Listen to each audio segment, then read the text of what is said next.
I am going to start recording, and I'm going to ask Dave to verify if he can, in fact, see my Learning Revolution screen. We got you. Okay. Okay, so today, welcome to the Thrive in EDU Learning Revolution show. Wednesdays is my normal day. Today, I am fortunate to have 2 episodes back to back. And so here today with me for focusing on what is essential is my guest, Dave Schmittou. And you can follow Dave on Twitter, and we'll learn more about Dave in a minute. I do recommend that you follow or tweet out anything you're learning to the Learning Revolution hashtag. And I'm going to stop sharing here just really quickly. There we go. Okay, let me go back to there. All right, Dave, I'm going to ask you again to verify the sharing. I just wanted to do the sound. Good? Yep, we got you. Yep. All right, so who am I? I am Rachelle Dene Poth. I would love for you to connect with me on Twitter, on Instagram. It's rdene915. I am a Spanish and STEAM teacher, also have been a French teacher, consultant, and an attorney. So I love learning, which is something that I've been very involved in for most of my life, always seeking new opportunities. I now am past president of ISTE's Teacher Education Network, which just officially July 1st. So I finally kind of got used to the fact of calling myself the past president, but for 2 years, I was the president of that group. I stay connected in some different learning communities and ambassador programs that really does help me to connect with other educators and bring in new opportunities for my students and also for myself just to connect on a global scale.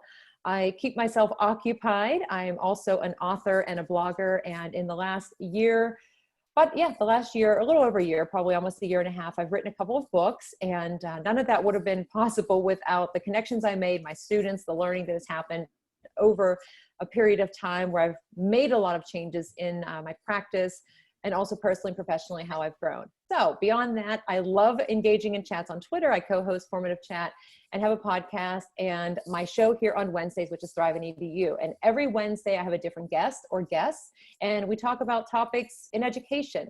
If you have a topic that you think we should talk about, feel free to send me an email or a message on Twitter and just make some suggestions. Or if you know somebody that I should have on the show, obviously, I would love to hear that too. And check out some of the other shows that we have happening on Learning Revolution throughout the week.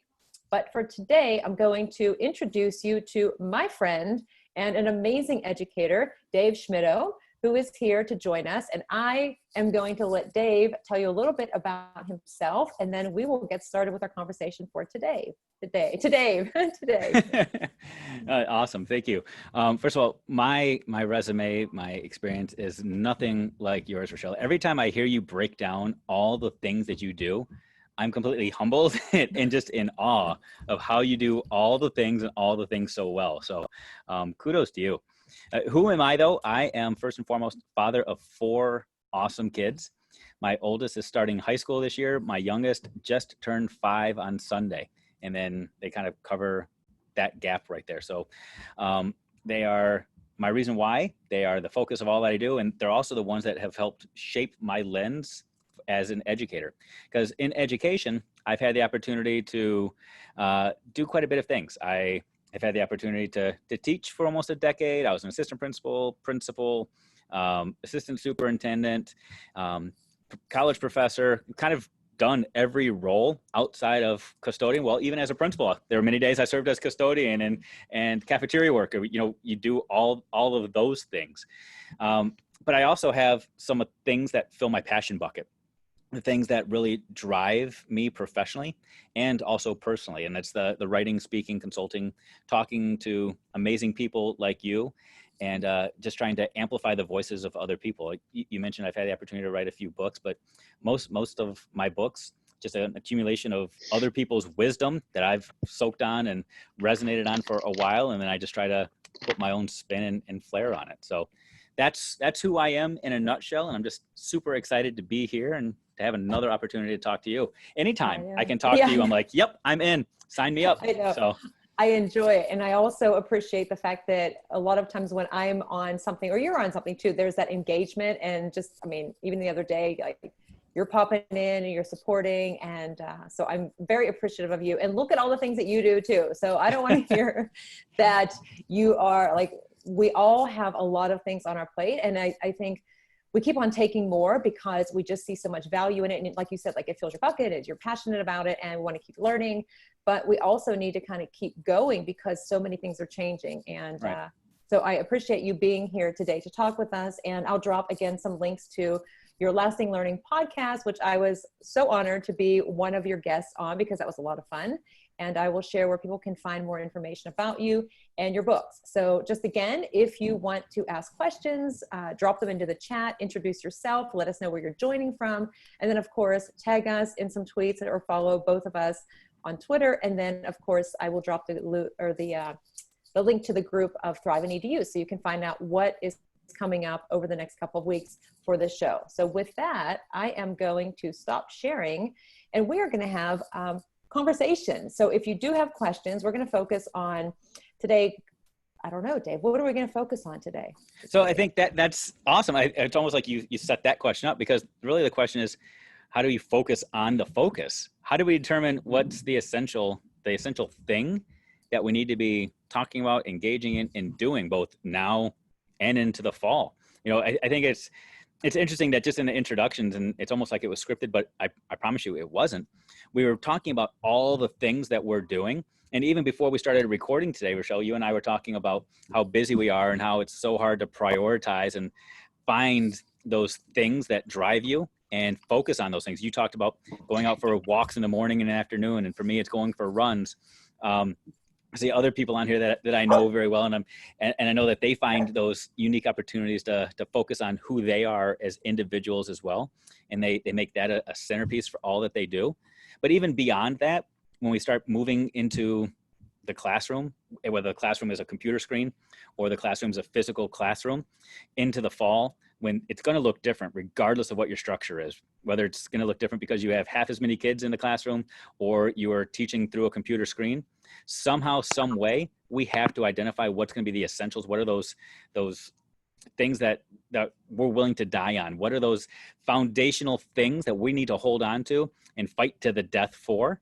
Because otherwise, we are just going to find ourselves spinning like the old Tasmanian devil, trying to do all the things all the time, trying to do them all extremely well. And by week 2, week 3, when we find ourselves failing miserably, we're not going to have anybody to blame but ourselves because we didn't invest the time right now to say, here's the essential. Here's the stuff that my kids need to learn, and here's the stuff that I need to be doing. So I just want to have that conversation about where do we need to be focusing our energies right now so that in the fall, in winter, spring, no matter what school looks like, we're focusing on the right things. Yeah, and one of the things that always pops out to me, and I noticed that everybody says this, all the things, right? I even have a bracelet that actually says all the things because we do try to do all the things. And especially now with, it's kind of like, I feel overwhelmed sometimes. Yeah. And I can't recall who was talking about if it was Matt Miller or Michael Matera. There have been so many great learning events and summits and conferences and all of this great PD happening over the last couple of weeks and still happening in the next couple of weeks. And I've heard the word overwhelmed used so much. I'm overwhelmed. And they said overwhelm is, it's just, you just don't know where to start. And the day that I heard that, I thought, oh my gosh, yeah, that is so right. Because there are so many things that I have to do that I feel like I just shut down. Yeah. And how do you focus on, okay, all of these things are important and there are so many of them. Where do I begin? Like what matters the most, and trying to kind of sift through that. And unlike other years of school heading back, I mean, at this point in time, I'd be kind of sad a little bit because I think it's the end of August. I mean, it's the end of July. We're heading into August, and where did summer go? But I don't even notice that it's been summer. And so now I'm trying to focus on, okay, how do I prepare for my classroom when I'm not going to be in my classroom, or I don't know if I'm going to return back to the classroom. And I know that a lot of teachers are still in the process of finding out how their schools and like mine changed over a period of a day. And so I think it's going to be a very fluid situation. So how do we focus? I mean, what do we define as essential? Any suggestions on how to do that? Yeah, I've got suggestions, as long as we just frame them as suggestions. I don't want anybody to listen to little old Dave Schmittou hiding out in his basement in Michigan as though I'm the authority on any of these things, because the truth of the matter is Dave Schmittou hiding out in his basement in Michigan, I'm kind of a mess. I am a guy who I chase my tail more times than not. You know, these last couple of weeks, for example, I'll just tell you flat out, I'm not sleeping. I am whipped.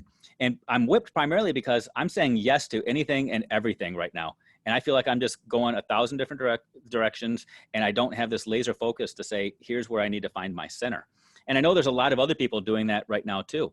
When you're starting to think about the fall, some people are dabbling saying, okay, if I'm in a fully virtual space, I need to learn my district's new LMS. I need to figure out how to use the Google Suite, or I need to figure out NWA scores. I need to figure out my new curriculum, or I'm not going to have a textbook. I need to figure out this. And you're like piecemealing everything. And you're not able to put it into any kind of laser focus, because first and foremost, there are a couple of things that aren't changing about your situation next year. Number one, you're still going to be in your situation. So until you take some time to figure out what you're all about, what you're passionate about, what drives you, and what your strengths are, you're going to continue to just be spinning, no matter what school looks like next year. Let's say that tomorrow COVID magically disappears like some people think is going to happen. And, you know, it's not going to be magic. We're actually going to listen to science. It's not going to disappear, but you're still going to be here. You're still going to be in charge of some students next year, regardless of how you're presenting information to them. So you need to figure out who you are so that you can use you, because we know that teachers are the secret sauce to education. Teachers matter more than an LMS. Teachers matter more than Google Suites. Teachers matter more than Microsoft. Teachers matter more than a textbook. So until you find some time to figure out your strengths and your weaknesses and how to focus on your strengths, you are going to be missing out on a lot. So you got to find those passions. You got to figure out what drives you. The other thing that's not going to change is there are still some standards that you have to be able to embrace and accept. You know, I jokingly say all the time, a standard is only standard if it's standard. We don't have standards that apply to a virtual world and other standards that apply to a face-to-face world. Standards are standard. And until we understand what those standards are, we're going to be missing the mark. And your standards are not written by textbook companies. I'm going to warn you about that. They're not written by your curriculum director who helped create a pacing guide for you. And by the way, pacing guides are now going to be thrown out the window, thank God, because of the situation we're in. You have to become an expert on what it is that you're supposed to deliver, what the deliverables are, and who you are and how you're going to be delivering it. So, you know, I could go on, but I'm curious to hear some of these other thoughts. Like I'm going to put her on the spot real quick. She's right next to me on my screen. She's smiling. It's Lindsay Titus. I don't know if she's right next to herself or not. Okay. But Lindsay Titus, I'm going to put you on the spot if that's okay, Rachelle, because Lindsay is actually phenomenal on this whole define you thing and focusing on who you are as a person. I know it's something that's evolving for her right now. And I'm sure she's feeling at times like she's chasing her tail, doing all of the things, trying to learn and grow. And I'm curious, like, right now, what is your focus? What is it that you're pouring into to make yourself better? Because you've got a day job too, but yet you also have all these other things going on. Yeah, so I think you nailed it in knowing your values. So in order to confidently say yes or no to things, we have to know what we anchor back to. We have to know what we value, what's important to us. The one shift I have made over the last few weeks, because I don't know what fall is going to look like. I still don't know what my school is going to do. There's rumors, but I've learned to step back from the rumors and wait until I know. So I've changed those what if moments to what is something I can do today that aligns with those values that I have. Because I can spin in my thoughts, my tornado thoughts of what if I go back to school full time and my daughter only goes back 2 days? What do I do then? Or what if I'm virtual 6 hours a day and then how do I teach her? I was getting stuck in those loops. So instead but what is something I can do today? I can strengthen my morning routine today because I have the time, I have the intention to do that because I know my morning routine will set me up for success when we go back to school. What is something I can do today? I can make sure my house is in order so that when we're back to work, that is not something I need to focus on. And so I think it's really knowing where your value is, so you know what you're saying yes to and what you're saying no to with confidence, so you can stand behind that decision that you make. Oh, that's so good. You know, that you talk about that loop, and we all get into that loop. You know, even if we're not in the world of COVID, we get into that loop in our own classrooms, in our own heads, in our own schools, where we feel like we're spiraling. And there are a lot of people out there that have done some amazing things to try to help us with that, to give us a focus. You know, in my last role, my last job, I was one of those guys that wore a suit to school every single day. And I worked at central office, and I was the curriculum director who was there to supposedly help align things, to make it easier for teachers to know what they were supposed to work on. But oftentimes people in my role, we're seen as the enemy, because we come in and we start telling people what they need to do, as opposed to letting people figure it out for themselves. Teachers want that autonomy, and people like me, we want, I'm going to use a dangerous word, we want fidelity. And fidelity and autonomy are sometimes seen as these conflicting things, but they're not. What we need to do as individuals is we need to have these conversations around our focus and our priorities and our essentials, and be willing to share our priorities with the person across the hall, your spouse at home, whoever it is, so that they can help support you in meeting your priorities. My job wasn't necessarily to tell teachers what they needed to teach on day 1 and day 10 and day 25, and then to create a document and say, you need to follow the pacing. My job was to try to facilitate the conversations so that people could have conversations around their priorities and their focus. So then they could figure out how to plan for it and assess for it and measure their progress towards meeting those goals. That's where it comes. That's what teaching is going to be about right now. If we're not having those conversations yet, you know, I posted something on social media the other day and said, administrators, if you are sharing information about the fall with your teachers and it's going to come out as breaking news, you've already lost the argument. You've already lost the debate, because it shouldn't be breaking news. We need to be investing in all these stakeholders. We need to get people to weigh in, so we don't have to try to get them to buy in. And we have to do that so that all of us can fight towards common goals together. That's kind of where my head is right now. We need to have the conversations. Rachelle, is it okay if I answer some of the questions I see in here as well?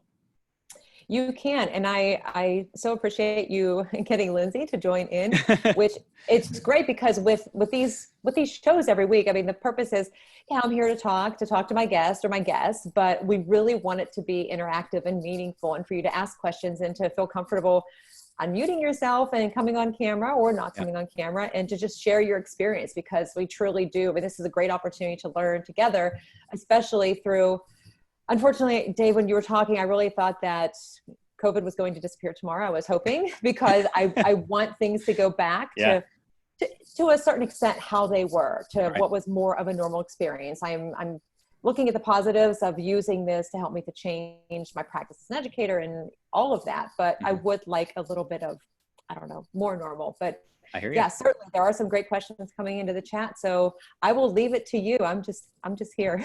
Yeah, no, that's fine. So I'm going to jump to David Lockett's question, who asked about fueling connections and conversations with students. You know, going to this remote place, it has been foreign territory for a lot of us non-native tech users. You know, I understand for a lot of people, the idea of relationships is that focus. Everything they do in their classroom, in their school, revolves around making positive relationships and positive connections with kids and their families. And I think that's absolutely amazing. And we just need to leave that sentence right there. We don't need to be forming relationships so that kids can do anything else, because that's now manipulation. We just need to be forming positive relationships with kids, period. And then there's the separate component of helping kids learn and grow. But I think it's also important for us to recognize, this is so important for me as a father to recognize, my kids are growing up in an age right now where they are forming real relationships and real connections with other human beings via technology. I mean, it's so bizarre for me, and I fight this, and I fought this for a couple of years, and now I'm having to embrace it. For example, right now, upstairs, 2 floors above me, I've got a 14-year-old who is engaged and connected with friends, real friends from across the country, who he has never met face-to-face. He's never gone out and ridden a bike with. He's never skateboarded with. He's never high-fived or fist-bumped them. He's never played baseball with them. But they are real friends. He connects with them via TikTok, through direct messaging, through his Xbox. He's got connections and relationships with people that I've never met before, and he's never virtually met before. I'm looking at this screen right now, and I've got some of the people on this screen right now that I would consider some of my best friends in the world, who I have never met face-to-face yet. And that is so bizarre, but that is the world we're in right now. And as people that aren't native to that world, this is an opportunity for us to learn from our kids. It's not always about our kids learning from us. Sometimes we have to lean into our kids and say, can you talk to me about how you make those connections? How would you want me to communicate with you? How can I show you that you have value? So like my ninth grader, my 14-year-old, sometimes he wants me to just sit in his room and watch him play Fortnite. That is the most boring thing on the planet for me to do. I want to go outside and play basketball with them. I want to go for a bike ride. I want to go for a hike. Nope, Dad, can you just come up here and watch me play Fortnite? But I guess I got to do it because that's what is engagement for him. That's what's exciting. And that's what's going to bridge that gap. And then when he's doing it, he's talking trash to people all over the world. He's texting and typing and all kinds of stuff. But that's his world. What I need to do is lean into my students.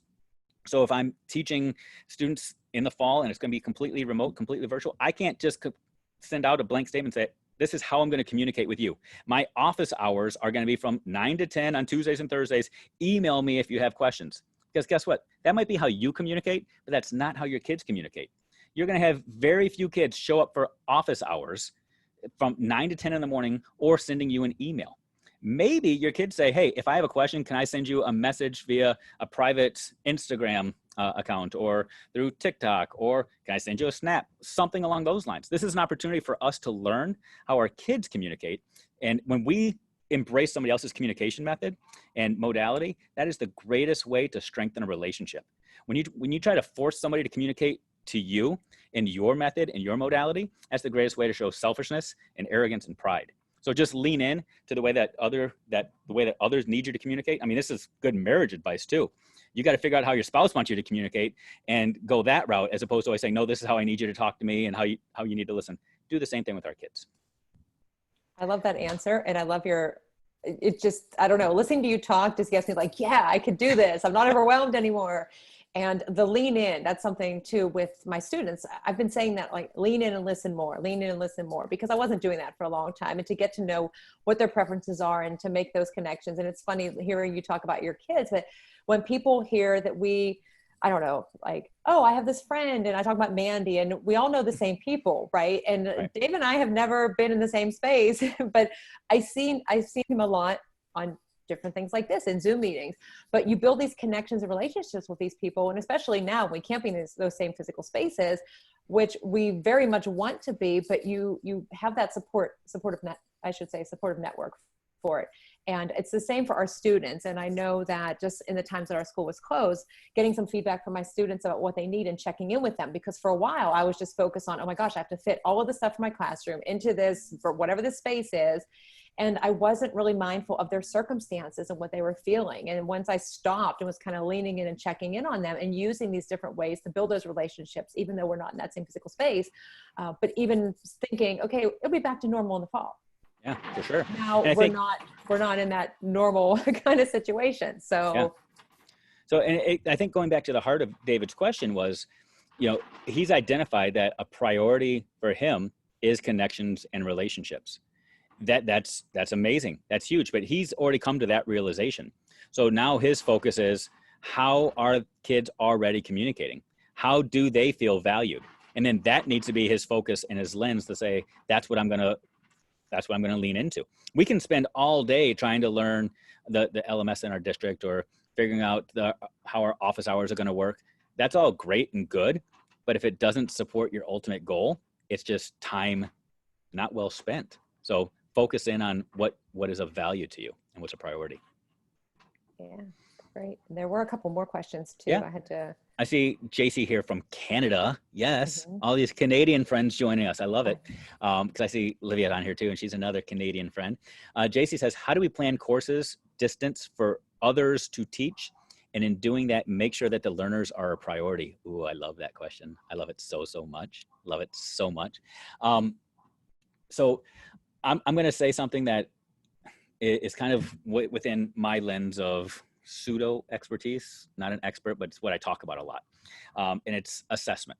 So when other people are helping support your teaching, or maybe you are creating plans for them because you've got some sort of partnership where maybe you're doing virtual and they're doing face-to-face, or vice versa. Or maybe you even have, you're inviting a long-term sub in, or you've got a student teacher, whatever the situation is where you have other people supporting what you're doing. I say focus on the assessment first before you start diving into getting people to figure out how they're going to teach it. Assessment is it is the secret sauce in education, and it's the thing that we all hate talking about. It's so boring. I say that data is a 4-letter word that nobody wants to hear at a staff meeting. I say that it's going to be scrawled across bathroom stalls in teachers' bathrooms. People are just going to start writing data on the bathroom walls because we hate it. We have abused that word like nobody's business. When I say we start with the assessment, I'm not talking about you sit down and you start breaking out SAT and ACT tests. I'm not saying you focusing on your state assessments. I say you as the teacher, you need to sit down and say, here's what I want my kids to learn. How am I going to know when they've got it? And if you can clearly articulate what it's going to look like when somebody's got it, and you and your teaching partner can clearly align what that looks like and come to an agreement on what success criteria looks like, how they get there, that's where teacher autonomy and the art of teaching comes into play. You let that other person that's teaching with you work their secret sauce and work their magic. Because again, you have to figure out what drives you, and they have a different skill set and different strengths than you do. You let them do it their way with their own style and their own flair. But the success criteria will drive what that looks like. If you know that you're both trying to get to the same final end goal, then you let that magic happen. So if you can have conversations now around what success criteria looks like, assessment, data, whatever it is you want to talk about. Yep, it does sound exactly like backwards design. I see somebody writing that in here by Wiggins. Understanding about design. It's all stuff that nothing's new. None of this is novel, but it's stuff that we don't like to talk about because it ends up in contentious discussions and debate because what you think is quality isn't what I think is quality. And then we never sit down and reach agreement. But that needs to be the focus. Don't waste a whole lot of time in PLCs, department meetings, discussing what instruction needs to look like day in and day out, making sure that you're on page 10 while I'm on page 10. Figure out what the end goal is and have those conversations so that you both are in agreement. I mean, that's what inter-rater reliability is. That's what validity is. You need to make sure that different people can see things through the same lens and that your students understand what it looks like. Then you work your magic as teachers. Such great stuff. I don't even need to be here. No, I'm kidding. I can get the questions. But yeah, Denise had dropped in there, sounds like backwards design. And there's a lot to consider. And I know that thinking, another question is like, how do we move forward? Or I guess actually something else I was thinking about too is our focus totally different this year? Which is kind of an interesting question because what do we normally focus on? I mean, regardless of the place and the space and all of that stuff around it, but when we go back to our classrooms, what is our focus?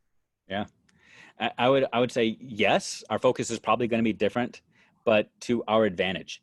Because what we have going for us right now is we have the ability to synthesize down the priorities and the essentials. There's a lot of extra space that we don't have going forward. Starting in August, September, October, however long we're in this new, weird, temporary normal. And as a result, we have to start trimming the fat and saying, I only have so much time with my kids, and none of that time is guaranteed. Last September, all of our big instructional plans that we had for our classrooms were built off of the idea of having a 180-day school year. And in most districts, that turned into about 120 days. And that's if teachers didn't take days off, and that's if students didn't take time off. It was eliminated. We have no idea if this coming year we're going to have students for 180 days, for 90 days, for 10 days. We have no idea. So when you start thinking about it in terms of having only a finite amount of time with kids to make a difference and knowing that you are the difference maker. And if somebody said you only have kids in your possession in front of you for 10 days this year, what is the most important thing that you have to teach them? That needs to be the number one thing that you focus on. If they say you've got 50 days, then you can break it down. Don't sit back and say, well, I can teach this to the kids in May or June, because none of that time is guaranteed to you. Focus on the focus. Focus on those essential skills that have endurance and leverage and transference, those things that will help kids in other classrooms in future years, later on in their life, and focus on that. I was having a conversation with a guy earlier today, and I made a joke. about the standard that's out there, cite textual evidence. And I said, that's not like the new nouns, that's the new teach dinosaurs, where every single year, every teacher is teaching cite textual evidence because it's easy. It's the cut and paste standard, but we also have to understand that that is truly something that kids start learning in 2nd grade, and they continue to learn it until they're in 11th grade, like nouns and dinosaurs. We teach it every single year. So you can eliminate some of those things from being those essentials most important. If you know that it's going to get picked up somewhere else, you need to focus on your individual gifts, your individual strength, your expertise, and the standards that are centered around your space that nobody else has. What is it that you need to pour into kids, and just go all in? And this is your opportunity. If you end up with 180 days in the school year, amazing opportunity for you, because you've just been able to take kids to a place they've never been before, focusing on these essentials like never before, and you can really take them to new, exciting places. But if you only get them for part of that time, you're also going to be able to sit back with confidence, knowing that you actually gave them the most important, the most essential, and the priorities for their life. Yeah, and when you say it like that, it really shifts the focus even more Yeah. to consider. And I like how Olivia said that, you know, it is a profound way to think about that. And we don't know how much time we have, so we have to be intentional. Intentional has just been my word for this year, to really focus on being intentional in certain areas of, I mean, life in general, but also in planning and preparing for my students. And some other things that I was thinking about too is, and I'd be curious in this group, if anybody wanted to just drop in the chat too, if you already know how you're starting your school year, or if you've yet to find out. Because like I said, with my school, we were going to have a plan for hybrid, and then that changed just in the matter of course of like one day. And so now we are starting the year virtually, and everybody's trying to figure out, how do we prepare for our students and the elementary teachers, what systems we're going to use. And the biggest concern is, how do we build those relationships? How do we make the connections? How do we support the parents, the families? What are the right tools to use? I mean, once you start asking that first question, it just seems like you keep adding more and more on, but then you can become overwhelmed too. So I think the key is, okay, focus on what is the most important. Like you said, it's the relationships, it's that initial getting to know each other, having that space. Okay, what is a tool or some tools that can help you to do that? And of course, making sure that families have access and everything too. But any suggestions that you have for doing that, for maybe somebody who hasn't used technology or doesn't know where to begin, something that you've seen in your school or you've heard other teachers talking about that maybe worked really well at the end of this past school year that maybe they're starting with? Yeah, I think, you know, when we go back to the spring, we learned a lot. An absolute lot. And there were a lot of things that we should be taking and saying, okay, this is now evergreen. This is not just COVID related stuff. This is stuff that we're going to be able to use in every season. And, you know, right now we're communicating via Zoom. And what I love about Zoom and what I hate about Zoom at the same time is that with Zoom, we get to see everything that's happening. So for example, Rachelle, if your cat walks in the room and sits on your shoulder, we're going to see it. It's not happening now, but if it did, we would see that. You know, if one of my kids came down and wanted to give me a giant hug, we're going to see that. And it makes technology a little bit more personal. And the advantage to that is, you know, this past spring, that was something that we were all freaking out about. You know, what if I actually have to see a kid's bedroom? Or what if mom or dad are looming? Okay, that is definitely an obstacle. But it's also now an amazing opportunity. If you think about, like, for example, parent-teacher conferences, I saw some of you talking about virtual open houses. This is now an opportunity for us to eliminate that barrier that a lot of families have when they think of school and they say, I'm not going there. I'm not going to step in and meet those parents or those teachers, or I don't have the time to drive up to the school. Imagine how amazing it would be if every single student had the opportunity to create some sort of flip grid or seesaw or some sort of video from their house, introducing you to their family, their pets, their cats, whatever it is that they're passionate about before the school year started. Or if you had an informal Zoom meeting like this and you just said, I want you to go to your favorite place in your house, and that's where we're going to record this before I'm actually your teacher. And now you as the teacher get to, yes, you get to see the kid, but you get to see their space. You get to see pictures of mom or dad, or maybe mom and dad are in the meeting. You could see their pet sitting on their shoulder. You can see that basketball behind them. And you can learn so much about these kids that you're trying to build relationships with. Probably more so than you would have learned if you had students fill out that little survey that we have them fill out by hand at the beginning of every single school year, that then sits in that stack and we fly through to try to find those big outliers. Now you can actually visually see, you can hear, and you can get to know your kids like you never could before. It's truly trying to reframe this stuff in our heads to take these obstacles and turn them into opportunities. What you just said right there needs to be written down. Take these obstacles and turn them into opportunities. I know, somebody write that down and put it in the chat so I can save it, because that's true, right? We take whatever the challenges are and how can we put a spin on that and look at things that are negative and what can we take from it that's a positive. I mean, yeah, I'm feeling like, oh my gosh, what next? What do we do? There's so many things happening, but what can we take from this and kind of rise above that? So I really love how you said that. And Livia adding in about the highlights during remote learning being the parent meeting on Zoom. And that's important too. I mean, thankfully we have this technology available that we can make those connections. And Zoom, I like, you love it, you hate it. I had a chance to join in the Microsoft before. They haven't launched the Teams Together mode yet, but I joined in and they did a demo. And if anybody has seen any of the blogs or things coming out about it, it is amazing because you actually feel like you're part of the classroom because you're sitting in the space and people are right next to you. I could lean over and actually look like I'm tapping you on the shoulder, Dave, without being in my own space. So there wouldn't be any cats going behind us because it puts you right into that classroom setting. So it's neat that that's going to happen and it's going to be available for people to use. And it does make you feel, at least what they're saying is it makes you feel more closely connected to people. You can build those relationships. So thank you for that. And JC had another comment.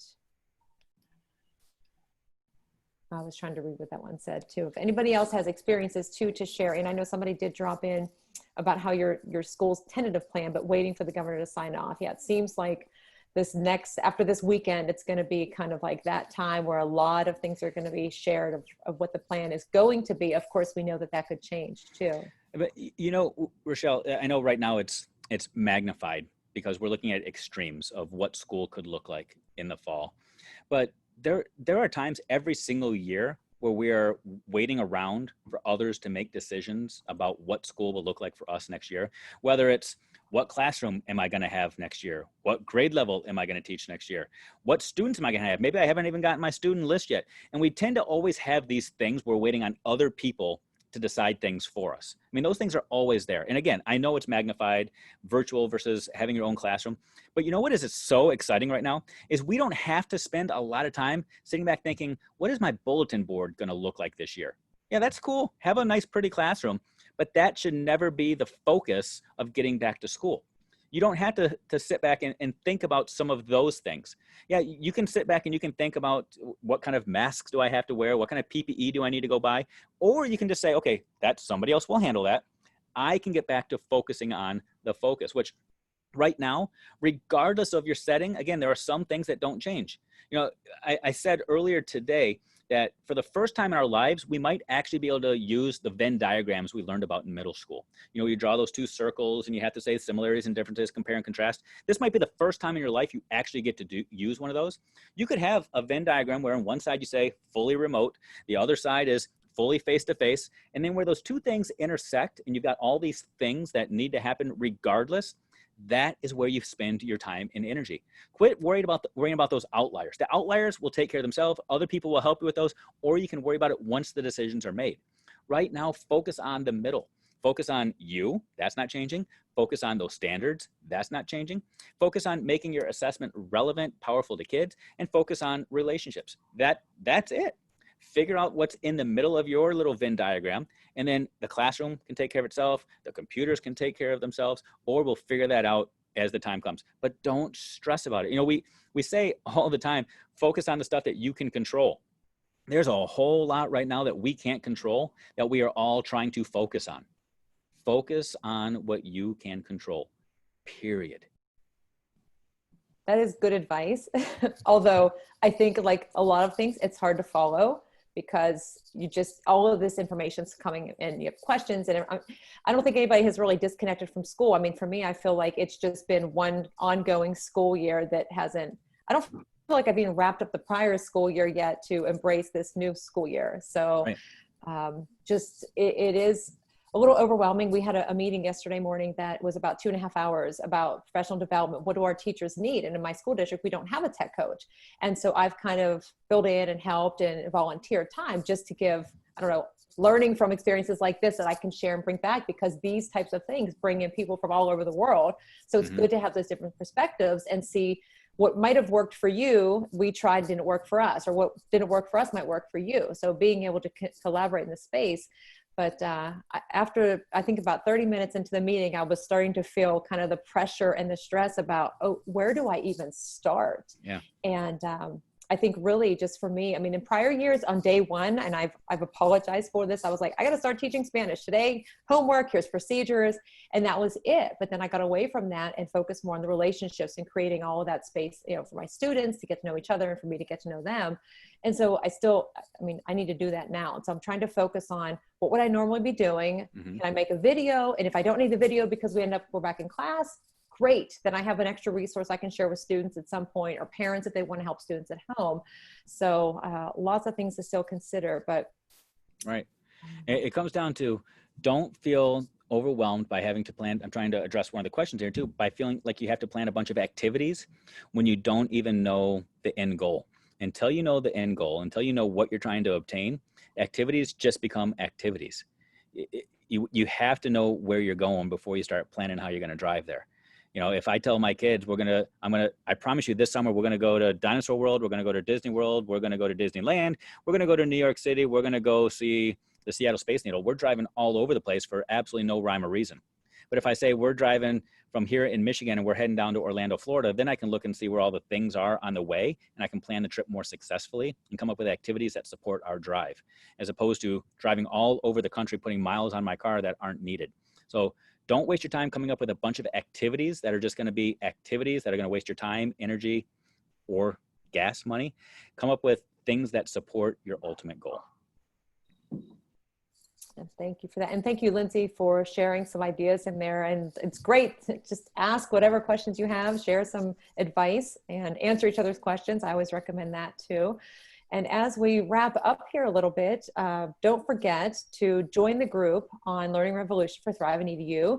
Dave's contact information, all of the links to his podcast, anything for his books and resources, I will update the session description. And I'm sure Dave won't mind if you connect with him. I would recommend checking out his podcast, which actually right now I will drop that link in here because I was just starting to listen to your episode with Caitlin, I think. Oh, wow. Yeah. Yeah, Game and changer. I did not get and that's just from today, I think. Yeah. Right. Yeah. I did not get the whole way through it, but I always appreciate who you have on as guests, and a lot of people who I know. And when I say I know, I should put that in quotes, because some of them I haven't ever met, but I feel like I already know them. And so being able to hear their voices and make those connections, I think is a good lesson for us too as teachers. So even if we can't be in the same space, what can we do to create those opportunities where our students or our colleagues, whoever, can see us, can hear us, and can build that association, just like some of us here in this space have in the past. So I don't know, Dave, any last minute tips, I'll just advice? wrap it up with that. You know, the focus for all teachers, the reason why we get into what we do is because of kids. And we want to form those relationships that change their lives. So if you're looking for anything to do right now, figure out a way to get yourself into the heads, the hearts, the minds of kids. You know, you talk about a podcast, and just a little aside. So that podcast, I do it for a lot of reasons, but when I go to conferences or I go to schools, everywhere I go, I get people that come up to me and shake my hand and give me a hug. Like they think I know who they are. And I've never met these people in my life. I don't have a clue who they are, but simply because they listen to my voice throughout the week, they feel like we've got a connection. They feel like we've met, and it's the most bizarre thing ever. But the same thing is true with your kids in your classroom. If you can come up with some videos that you can send, or even come up with your own little classroom podcast that you can start sharing out with families or a grade level, just so that they can start to connect your voice in their head and they can hear you, they will start to form a relationship with you, even if you've never met them. So if that's your focus, just figure out new, novel ways to put yourself, your voice, who you are in front of kids, and let them know who you are as a person. Tell them your passions, tell them what you're interested in, tell them what you like. And that will form a bond with them, so that whenever you do meet, if you ever do meet, you don't have to spend a lot of time reinventing that wheel. So I'll leave it at that. Just figure out your focus, figure out who you are, and go and grow. Love it. Well, thank you so much for being my guest today. This has been amazing. I love your energy, and it's always so good to connect with you and to talk to you and learn from you, and definitely appreciate your time and appreciate everybody joining in here as well. So be sure to check out on the Learning Revolution site under the Thrive and EDU for any links for Dave. I also dropped in his link to his podcast. So I recommend checking that out. Also checking out his books. Bold Humility was the first one that I read. I have to read your new one, Making Assessment Work. Is that right? That's it. Okay, just making sure, because there are so many books, but I'm looking forward to reading that as well. And if anybody wants to join in, I have another show coming up here a little bit. I am going to stop recording. So thank you, everyone. And